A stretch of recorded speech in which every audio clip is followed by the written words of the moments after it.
बहुत स्वागत है आप सभी का R9 टीवी के इस विशेष कार्यक्रम कोरोना क्लिनिक में। मैं हूं जब्बार खान। तो क्या ये मान लिया जाए कि दूसरे उन बड़ी बीमारियों के तरीके से, जैसे कि एड्स और दूसरे ऐसे संक्रमण हैं, दूसरे ऐसी बीमारियां हैं जिनके साथ में दुनिया ने जीना सीख लिया है, शर्तों के साथ में, प्रिकॉशंस के साथ में, एहतियात के साथ में, इलाज के साथ में। और क्या अब कोरोना वायरस भी हमेशा जब तक दुनिया रहेगी ये कोरोना वायरस रहेगा?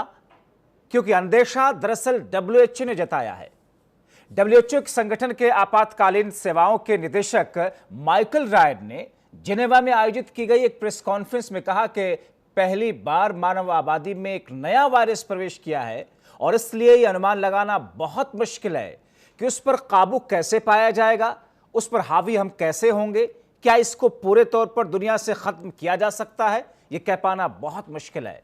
कोरोना हमारे समुदायों में सिर्फ एक अन्य स्थानिक वायरस बन सकता है और हो सकता है कि यह वायरस कभी खत्म ना हो, यानी कि रहते दुनिया तक यह वायरस बाकी रह सकता है। इस किस्म का अंदेशा दरअसल WHO की तरफ से जताया गया है। अब ऐसे में WHO ने अगर यह बात कही है तो जाहिर तौर पर उसके पीछे लॉजिक होगी।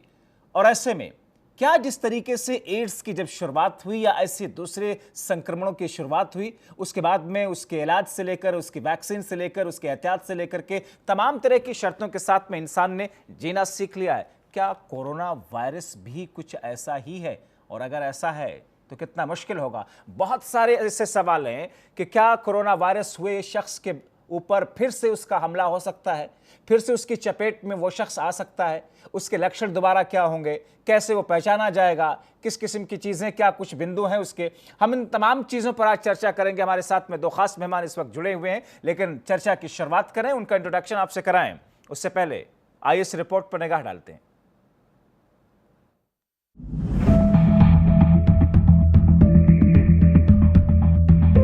पूरी दुनिया पर काल बनकर छाए कोरोना ने दुनिया भर में सरकारों, वैज्ञानिकों की चिंता बढ़ा दी है।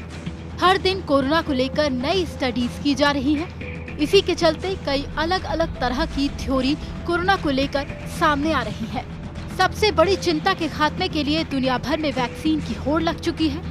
लेकिन फिलहाल कोरोना से जंग जीतने के लिए सिर्फ सोशल डिस्टेंसिंग, मास्क और सैनिटाइजर का नियमित इस्तेमाल ही एकमात्र उपचार है। कोरोना वायरस के संक्रमण को फैलने से रोकने के लिए इस समय दुनिया के आधे देश लॉकडाउन में हैं। करोड़ों लोग अपने घरों में कैद रहने के लिए मजबूर हैं।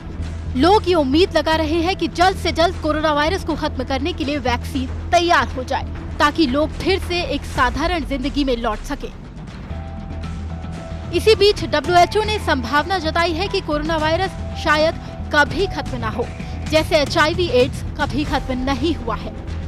ऐसे में कोरोना की वजह से लोगों में बेइंतहा डर बैठ गया है। कोरोना के लक्षण से लेकर क्वारंटीन सेंटर तक को लेकर लोगों में खौफ है।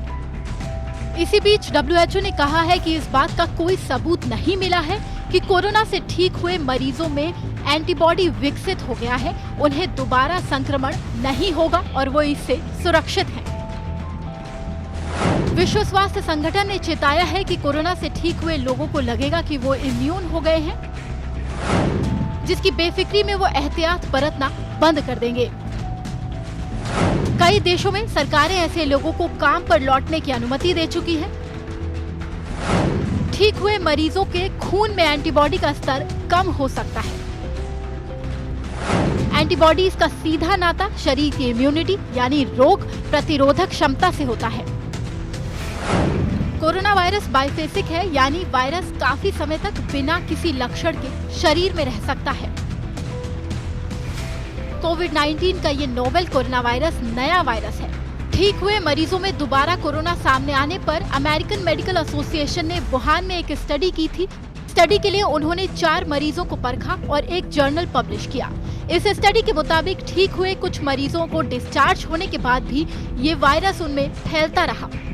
चीन, अमेरिका और इटली जैसे देशों से ठीक हुए मरीजों में दोबारा कोरोना होने की खबरें सामने आई हैं, लेकिन भारत में कोरोना मरीजों की बढ़ती हुई संख्या के चलते ये खतरा काफी बड़ा है।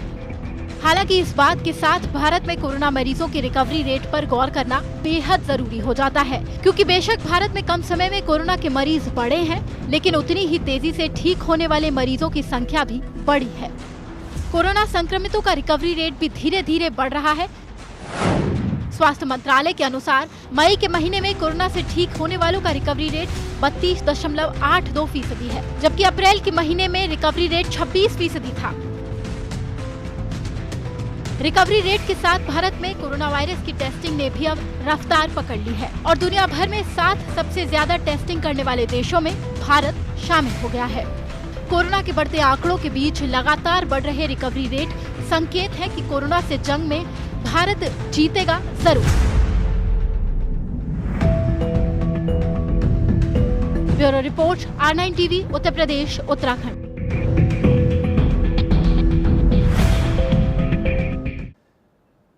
तो WHO का ये जो अंदेशा है वो बहुत ज्यादा चिंता में डालने वाला है। हालांकि ऐसा हो सकता है, ऐसा कहा नहीं गया है कि वायरस कभी खत्म नहीं हो सकता, लेकिन इस बात का फिलहाल अंदेशा जताया जा रहा है कि ऐसा लग रहा है कि ये वायरस कभी खत्म ना हो, हमेशा कायम रहे, बाकी रहे। हमारे साथ दो खास मेहमान इस वक्त इस चर्चा में शामिल हो चुके हैं, उनका तारुफ आपसे करा देते हैं। हमारे साथ में डॉक्टर आशीष जायसवाल जी, फिजिशियन है, स्वागत है सर आपका। दूसरे हमारे साथ में पैनलिस्ट हैं डॉक्टर सतीश चंद्र पांडे जी, उत्तर प्रदेश स्वास्थ्य विभाग के जॉइंट डायरेक्टर रह चुके हैं। आप दोनों लोगों का शुक्रिया के साथ में स्वागत है। शुरुआत में डॉक्टर आशीष जायसवाल जी आपसे ही करना चाह रहा हूं, क्या ये मान लिया जाए कि मौजूदा हालात में कोरोना की वैक्सीन की ताज़ा अपडेट या कोरोना के इलाज या कोरोना के बढ़ते हुए संक्रमण की जो तादाद है उसको देख करके अब बीते 3 महीनों में यही कहा जा सकता है कि शायद ये कभी ना खत्म हो? देखिए, ये कहना अभी एकदम गलत है, क्योंकि अगर हम इसको HIV से कंपेयर करते हैं तो HIV के लिए हमारे पास कोई वैक्सीन नहीं ना। अगर किसी भी डिजीज़ के लिए हमें वैक्सीन मिल जाती है तो वैक्सीन मिलने के बाद उस बीमारी को हम काफ़ी हद पर उस पर हम असर कर सकते हैं। जैसा कि हमको पता है कि ऑक्सफोर्ड में या बहुत सी कंट्रीज़ में जो वैक्सीन का ट्रायल है, एनिमल ट्रायल कंप्लीट भी हो चुका है, ह्यूमन ट्रायल स्टार्ट हो गया है और इंडिया ने तो वैक्सीन पहले से प्रोडक्शन करना भी चालू कर दिया है। अगर सब कुछ टाइम लाइन के हिसाब से हुआ तो हमें नवंबर दिसंबर में वैक्सीन मिल सकती है।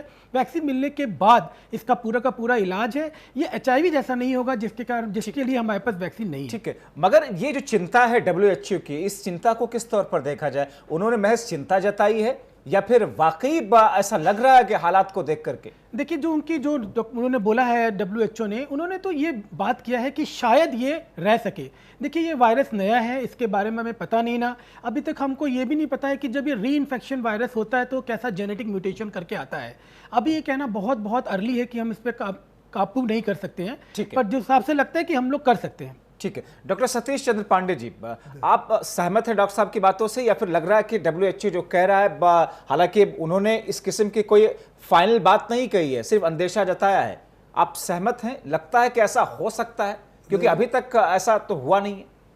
नहीं, बिल्कुल सही कहा। नहीं, डॉक्टर साहब ने जो कहा सही कहा।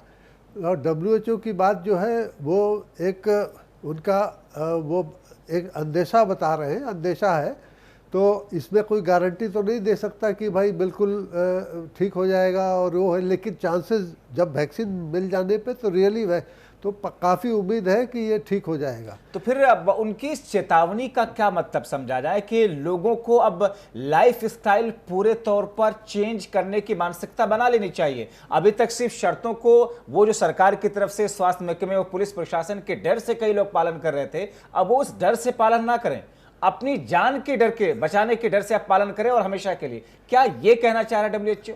नहीं, बहुत सही है। एक तरह से वो वार्निंग दे रहे हैं, जिससे क्योंकि बहुत से जो ठीक हो चुके हैं पेशेंट, उनको दोबारा फिर वापस आ सकता है अगर वो एहतियात नहीं बरते। इम्यूनिटी जब तक बढ़ेगी नहीं, तब तक एंटीबॉडीज़ जब तक आपके मेंटेन नहीं रहेगी, तब तक आप फिर वापस आ सकता है। इसलिए उनका भी कहना ठीक है जो उन्होंने कहा है कि हम लोग के साथ जीने सीखना पड़ेगा। कहने का मतलब एहतियात बरतनी पड़ेगी। ठीक हो जाने के बाद भी आपको निश्चिंत नहीं होना है।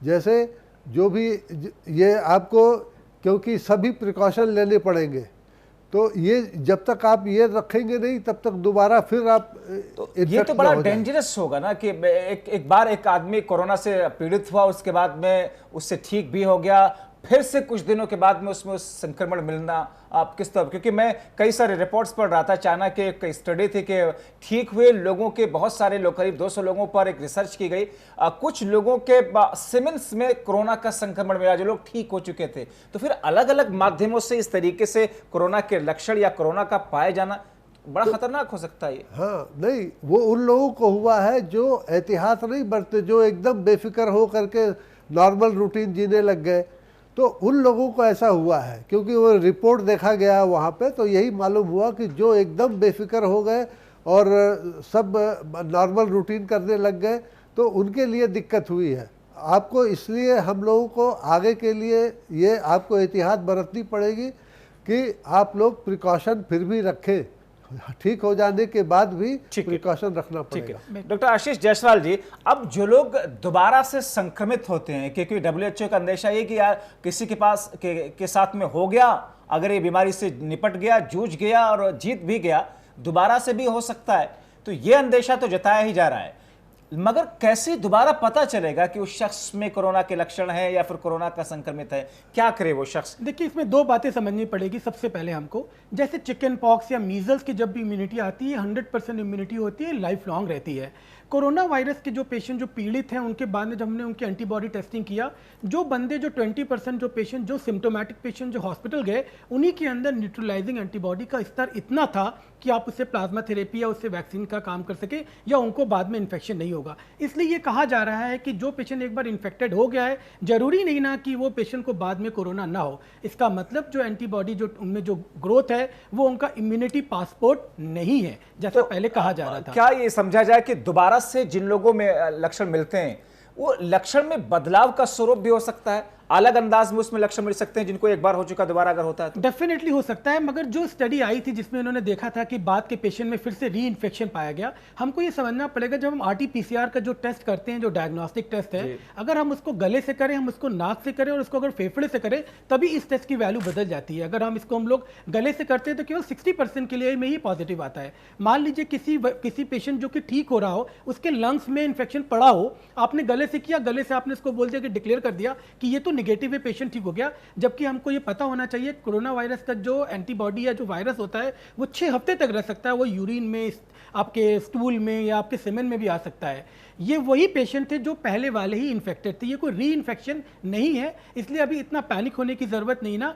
और अभी तक तो ये मान के चलें कि जिन लोगों को जो बीमार ज्यादा हुए थे, उनको फिर से कोरोना होने के चांसेस आप एंटीबॉडी का जिक्र कर रहे हैं कि जो लोग कोरोना के एक बार संक्रमित हो चुके हैं, कितने समय बाद में एंटीबॉडी उनमें डेवलप होता है? देखिए, अगर हम डाटा की बात करें तो 14वें दिन के बाद एंटीबॉडी का टाइटर इतना हो जाता है जिसको हम लोग टेस्ट कर सकते हैं, और ये कम से कम 3 महीने या 6 महीने तक रह सकता है। क्योंकि अभी नया वायरस है तो हमें ये पता नहीं है लाइफ लॉन्ग रहेगा कि 6 महीने रहेगा कि क्या रहेगा, ये तो स्पेकुलेशंस हैं। मगर जो एंटीबॉडी जो टाइटर है, वो 14वें दिन से हमको इतना हो जाता है कि हम अच्छे से टेस्ट कर लें, और 7वें दिन से ही जो पहला कॉम्पोनेंट IgM का होता है, वो पॉजिटिव होना चालू हो जाता है।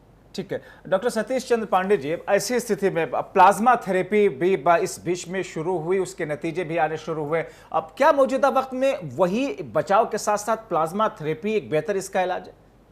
नहीं, बिल्कुल सही कहा आपने। प्लाज्मा थेरेपी जो है, चूँकि ऑलरेडी एक जो ठीक हो चुका है पेशेंट, उसमें जो एंटीबॉडीज़ डेवलप हो गई है, उस एंटीबॉडीज़ को प्लाज्मा के थ्रू दूसरे जो ऑलरेडी पेशेंट है, जो इन्फेक्टेड है, उसको आप डालेंगे तो उसकी इम्यूनिटी बढ़ेगी और फाइटिंग करने का उसका स्ट्रेंथ भी बढ़ेगा। तो इसलिए उसको एक, जिसको बोलते हैं बल, उसको बल मिलता है, एक्स्ट्रा बल मिलता है। तो प्लाज्मा थेरेपी भी वो काफ़ी इफ़ेक्टिव हुआ है।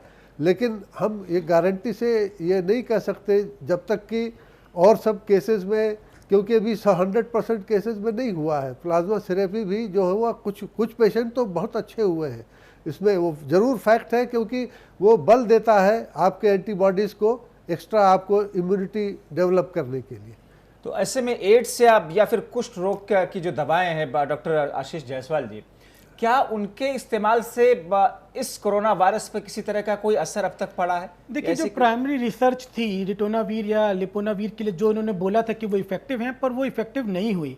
प्रॉब्लम क्या था कि हमको क्या लगा इनिशियली जब हमने जेनेटिक स्टडी की इस वायरस की, इसके कुछ सेगमेंट एचआईवी से मिलता है, जो एचआईवी भी एक आरएनए वायरस है। तो हमको लगा जो एचआईवी की दवाएं वो इस वायरस पे भी काम कर सकती हैं, मगर जो रिसर्चेस बाद में आई इसका कोई बहुत ज़्यादा रोल नहीं है। इनफैक्ट एफडीए ने तो अप्रूव भी कर दिया है, मगर जो वहाँ का साइंटिफिक डाटा निकल के आ रहा है उसमें इनका कोई बहुत रोल नहीं है। चक्कर क्या, ये नया वायरस है तो हर आदमी हर चीज़ ट्राई करना चाहता है, और जो भी स्टडीज़ अभी हो रही ये कोई पीयर रिव्यू नहीं ना, ये कुछ लोगों पे कुछ लोगों ने टेस्ट करके उसके इन्होंने एक रिपोर्ट बना दी जो हम लोग पढ़ते रहते हैं।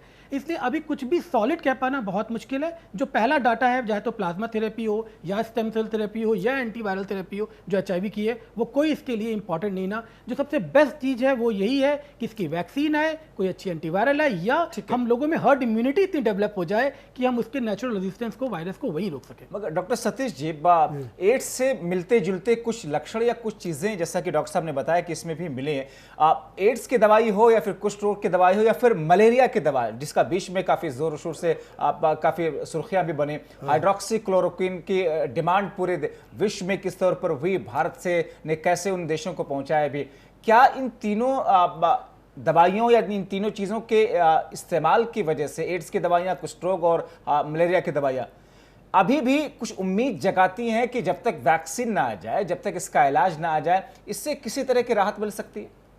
नहीं, बिल्कुल सही कहा आपने। जैसे देखिए, हाइड्रोक्सीक्लोरोक्विन के बारे में जैसा अमेरिका में कहा गया शुरू में, ट्रंप जी ने कहा कि भैया इससे बहुत बड़ा फर्क पड़ेगा, लोगों ने करके देखा भी, तो लेकिन क्या फर्क आपको लगा कि कुछ पड़ा है, या उसके कहीं ऐसा तो नहीं कि उस दवाई का इस्तेमाल हम इस इलाज के लिए, इसके ठीक होने के लिए कर रहे हैं, उसका कोई साइड इफेक्ट आ जाए, कोई नई बीमारी सामने आ जाए, नई चीज सामने आ जाए? बिल्कुल, ये हुआ अमेरिका में, इसी तरह हुआ वहाँ, इसलिए बहुत ज़्यादा प्रमोट नहीं किया जा रहा है अब।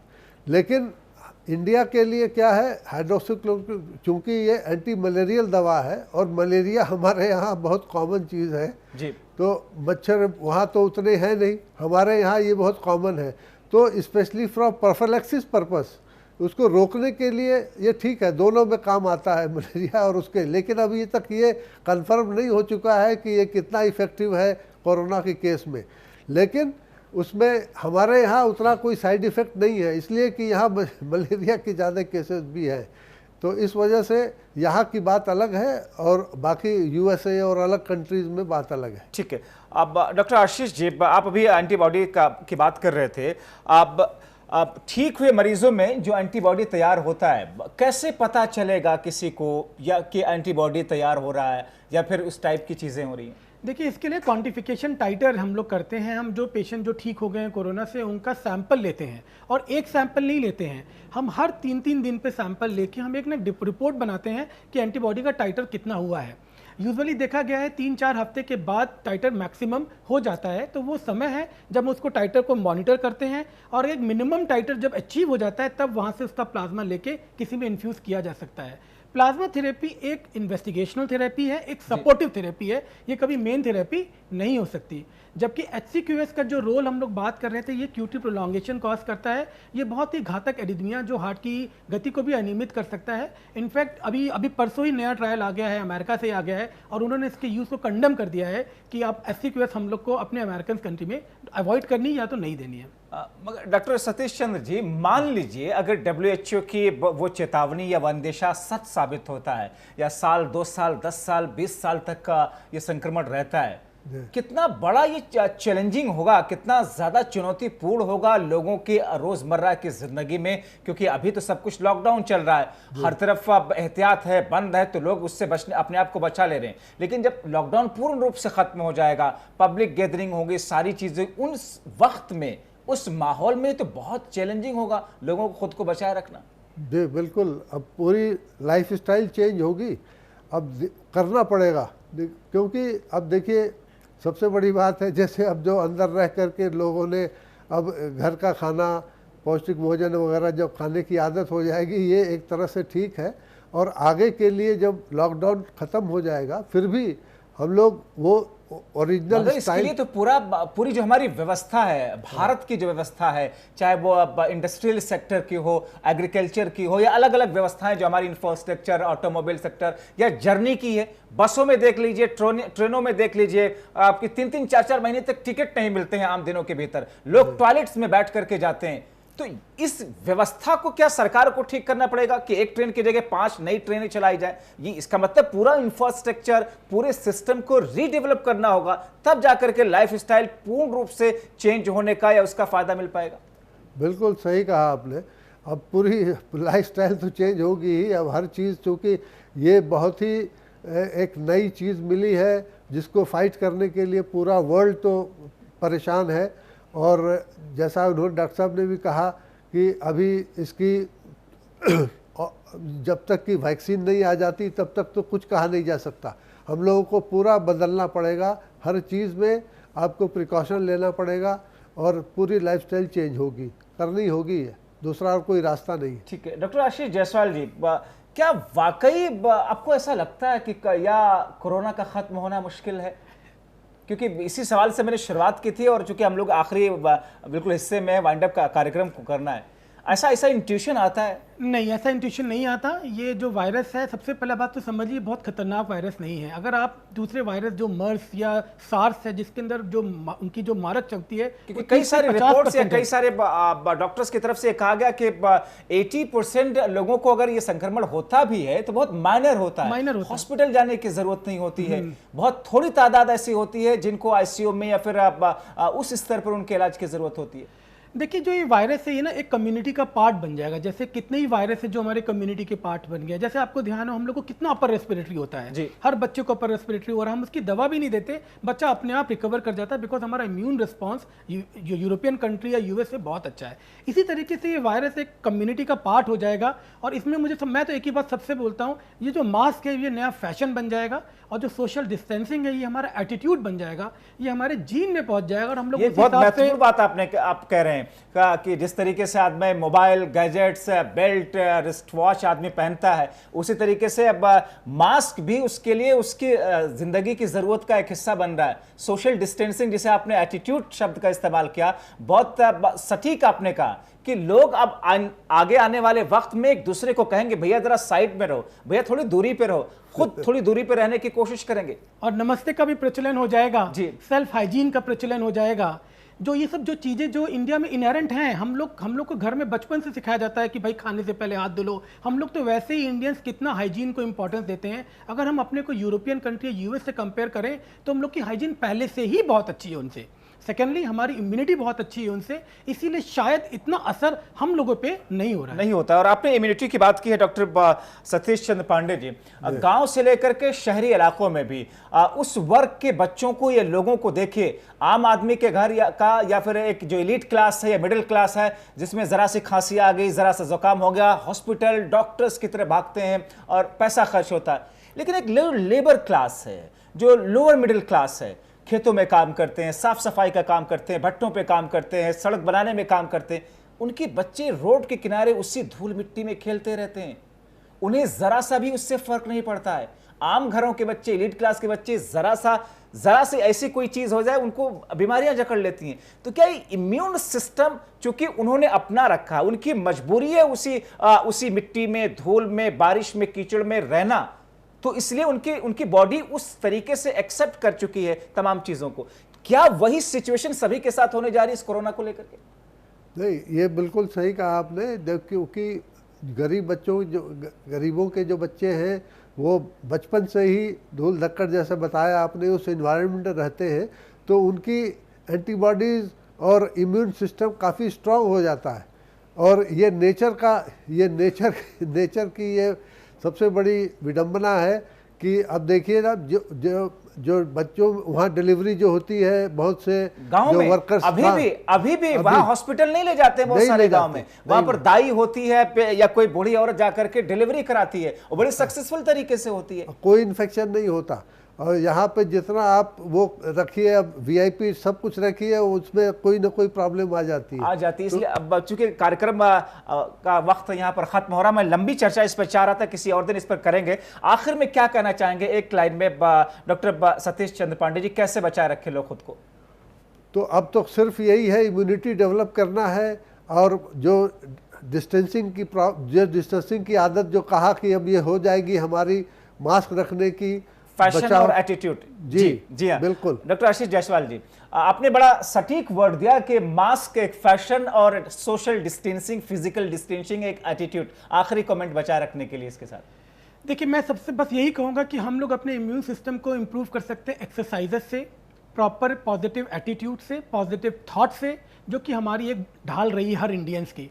तो हम लोग इस चीज को पार पाएंगे। ये कोरोना बहुत लंबे समय तक नहीं रहेगा, बहुत जल्दी कोई ना कोई एंटीवायरल होप आएगी। सो, ऐसी उम्मीद करते हैं और अब इस बात की दुआ करते हैं कि जहां जहां जिन देशों में भी वैक्सीन पे काम हो रहा है, भारत समेत दूसरे देशों में जल्द कामयाबी मिले। जैसा कि WHO ने कहा कि 7-8 टीमें बहुत नजदीक हैं उस वैक्सीन को तैयार कर लेने में। आप दोनों लोगों का बहुत शुक्रिया, डॉक्टर आशीष जायसवाल जी आपका, डॉक्टर सतीश चंद्र पांडे जी, आप दोनों लोगों ने वक्त निकाला R9 टीवी के माध्यम से हजारों करोड़ों दर्शकों तक देश प्रदेश से लेकर के विदेशों में जिस वक्त देख रहे हैं उन तक ये बातें पहुंचाए। उम्मीद करते हैं कि मास्क आप इसे फैशन और सोशल डिस्टेंसिंग को एटीट्यूड समझ करके अपनी लाइफ स्टाइल में न सिर्फ बदलाव करने की बात करेंगे बल्कि उस पर अमल भी करेंगे, क्योंकि जो अंदेशे जताए जा रहे हैं, जो चेतावनियां हैं मौजूदा वक्त में बहुत ही खतरनाक हैं। अभी के लिए इतना ही। आप देखते रहिए R9 टीवी।